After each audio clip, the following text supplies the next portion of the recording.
നായർ എന്ന ഏട്ടനെ കുറിച്ച് പറയുമ്പോഴേ ഗുരുത്വം, സീനിയേഴ്സിനെ ബഹുമാനിക്കുക.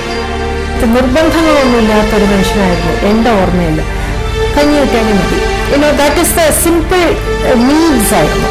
കൊച്ചിയിലെ ഒരു താമസമായിരുന്നു അദ്ദേഹത്തിന്റെ സുവർണകാലം.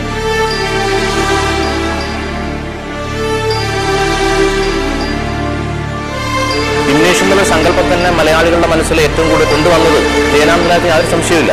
പക്ഷേ ജയൻചേട്ടൻ 16-ാം തീയതി മരിച്ചില്ലായിരുന്നെങ്കിൽ ജനുവരി 4-ാം തീയതി സിംഗപ്പൂരിൽ ജയൻചേട്ടനും തമിഴിലെ ഒരു പ്രശസ്ത നടിയെ വിവാഹം തീരുമാനിച്ചു. അതൊന്നും ശരിയല്ല. ഞാൻ വിവാഹം കഴിക്കാനിരിക്കുകയായിരുന്നു മലയാളിയായ എയർ ഹോസ്റ്റസിന്.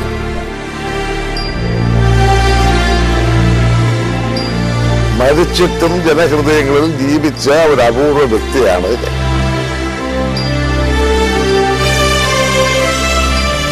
ഞാൻ വളരെ കുട്ടിയാണല്ലോ മരിക്കുമ്പോൾ ഡെഡ് ബോഡി ഉള്ള ബോക്സ് ഇങ്ങനെ കയറ്റിക്കൊണ്ട് വരുന്നതാണ്. അങ്ങനെ പൈസ ആയെങ്കിലും അങ്ങനെ സ്റ്റാറിൻ്റെ പദവി വന്നാലും അദ്ദേഹത്തിന് അങ്ങനെ ഒരു മാറ്റം സംഭവിച്ചിട്ടില്ലായിരുന്നു. അത്രത്തോളം ഇടവഴി പോയി. ചെറുപ്പത്തിലെ തന്നെ തൊടിച്ചെടുപ്പം ആളുകളെ ആകർഷിക്കുന്ന ഒരു സ്വഭാവമായിരുന്നു. ജയഭാരതിയുടെ അച്ഛൻ്റെ ഒരു ഫോട്ടോ ഇട്ടുകൊണ്ട് തന്നിട്ട് പറഞ്ഞു ഇത് ജയഭാരതിയെ കാണിക്കണം എന്ന് പറഞ്ഞു. നേരാണ് മലയാള സിനിമയിലല്ല ഇന്ത്യൻ സിനിമയിൽ തന്നെ സ്ക്രീൻ പ്രസൻസ് ഉള്ള ആള്.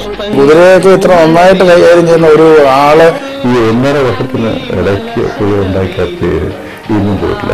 ഞാൻ എന്തെങ്കിലും പരാജയപ്പെട്ടാലും അത് മരണത്തിന്റെ വലയിൽ മാത്രമായിരിക്കും.